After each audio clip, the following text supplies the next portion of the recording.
বিসমিল্লাহির রহমানির রহিম। প্রিয় সহকর্মীবৃন্দ, আসসালামু আলাইকুম।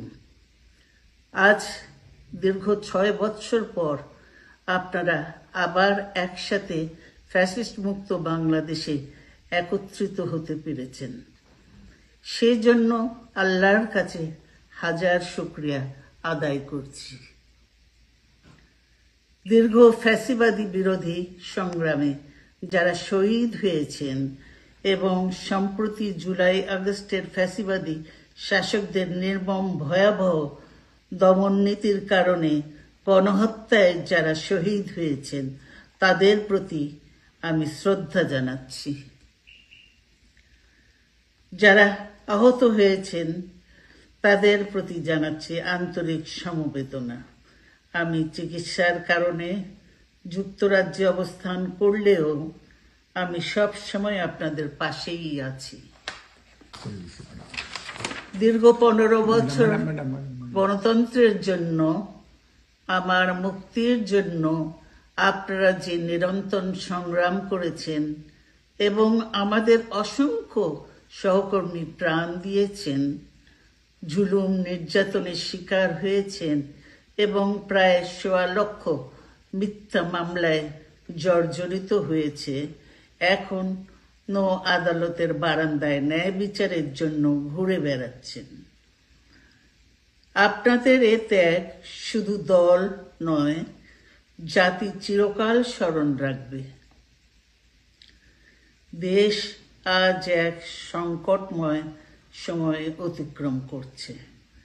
আপনাদের এবং ছাত্রদের সমন্বিত আন্দোলনের ফলে ফ্যাসিস্ট শাসকেরা বিদায় নিয়েছে। একটা অন্তর্বর্তীকালীন সরকার গঠিত হয়েছে। তাদের কাছে জনগণের প্রত্যাশা, রাষ্ট্র মেরামতের ন্যূনতম সংস্কার দ্রুত সম্পন্ন করে গণতান্ত্রিক ব্যবস্থায় ফিরে যাওয়ার জন্য সকলের কাছে গ্রহণযোগ্য একটি নির্বাচন অনুষ্ঠান সম্পন্ন করা। আমার অবর্তমানে দলের ভারপ্রাপ্ত চেয়ারম্যান, সিনিয়র নেতৃবৃন্দ এবং আপনাদের সকলকে সাথে সঙ্গে নিয়ে নিরন্তর কাজ করে দলকে সুসংহত করেছেন। আমি আপনাদের ধন্যবাদ জানাচ্ছি। আমি বিশ্বাস করি আপনারা শহীদ প্রেসিডেন্ট জিয়াউর রহমানের আদর্শে আরো উজ্জীবিত হয়ে আগামী নির্বাচনে সাফল্যের জন্য ঐক্যবদ্ধভাবে কাজ করবেন। এমন কোনো কাজ করবেন না যাতে আপনাদের এত দিনকার সংগ্রাম, আত্মত্যাগ বিফলে যায়। আমাদের সব সময় শহীদ প্রেসিডেন্ট জিয়াউর রহমানের সেই উক্তি মনে রাখা দরকার, ব্যক্তির চেয়ে দল বড়, দলের চেয়ে দেশ। বাংলাদেশের সর্বস্তরের মানুষ, বিশেষ করে তরুণ সমাজ আজ এক ইতিবাচক গণতান্ত্রিক পরিবর্তনের জন্য উন্মুখ হয়ে আছে। ক্ষুদ্র ক্ষুদ্র সংকীর্ণতা ভুলে দেশ ও জাতির বৃহত্তর স্বার্থে আমাদের কাজ করতে হবে। এখনো ফ্যাসিস্টদের দোসররা এবং বাংলাদেশের শত্রুরা গণ অভ্যুত্থানের মাধ্যমে প্রাপ্ত অর্জনকে নস্যাৎ করার জন্য গভীর চক্রান্তে লিপ্ত রয়েছে। ইস্পাত কঠিন ঐক্যের মাধ্যমে জনগণকে সঙ্গে নিয়ে এবং চক্রান্তকে ব্যর্থ করে দিতে হবে। গণতান্ত্রিক বাংলাদেশ বিনির্মাণের জন্য আমাদের সকলকে একযোগে কাজ করতে হবে।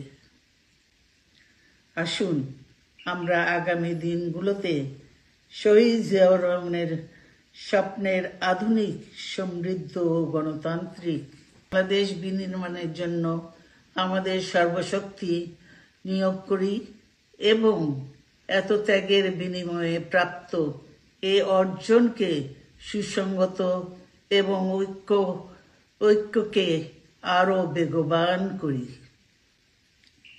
আমি যুক্তরাজ্য থেকে অসুস্থ অবস্থায় আপনাদের আহ্বান জানাতে চাই, আসুন জনগণকে সম্পৃক্ত করে বাংলাদেশ জাতীয়তাবাদী দলকে পূর্বের ন্যায় আন্দোলন, সংগ্রাম ও রাষ্ট্র পরিচালনায় নেতৃত্ব প্রদানে আরো ঐক্যবদ্ধ এবং সুসংগতভাবে গড়ে তুলি।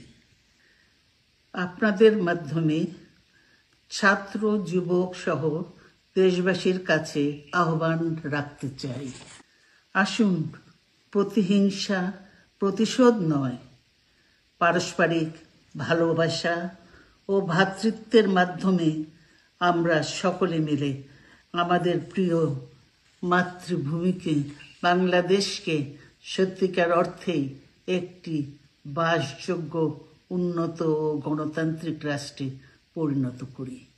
আল্লাহ হাফেজ। বাংলাদেশ জিন্দাবাদ।